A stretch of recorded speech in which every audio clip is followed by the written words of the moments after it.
بسم اللہ الرحمن الرحیم۔ آج مجھے جی ایک تحفہ ملا ہے، کشمیر سے آیا ہے یہ تحفہ، اور یہ جو بھیجنے والے ہیں یہ میرے بہت ہی پیارے بھائی، بڑے بھائی ساجد اقبال کاشر صاحب، جو کہ سمانی آزاد کشمیر کے رہنے والے ہیں، بنڈی کے۔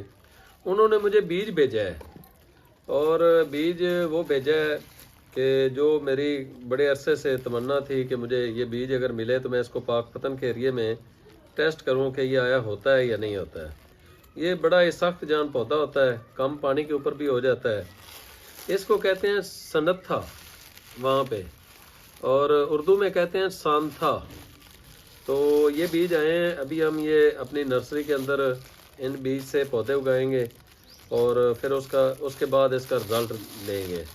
مطلب گجرات کے بالکل قریب تک یہ پودا ہوتا ہے، تو آیا پاک پتن میں بھی یہ ہو سکتا ہے کہ نہیں ہو سکتا ہے۔ تو میں اپنے بھائی ساجد اقبال کاشر صاحب کا بہت زیادہ مشکور ہوں۔ یہ جو آج میں شجر کار ہوں نا، جو میں نے لاکھوں پودے لگائے ہیں، اس کے پیچھے یہی ساجد اقبال کاشر صاحب کی محبتیں ہیں۔ جب شروع دنوں میں ہم نے سمانی آزاد کشمیر کے اندر جو 1,00,000 پودوں کی ہم نے پلانٹیشن کی تھی، اس میں یہ میرے کندھے کے ساتھ کندھا ملا کر کھڑے ہوتے تھے، اور سمانی کے اندر کوئی بھی مجھے اگر مشکل آتی تھی تو یہ میرے ساتھ کھڑے ہو جاتے تھے چٹان کی طرح۔ تو میں اپنے بھائی کا بہت زیادہ مشکور ہوں، جنہوں نے کشمیر کے جو پودوں کے بیج ہیں وہ ہمیں یہاں پر بھیجے ہیں پاک پتن کے اندر۔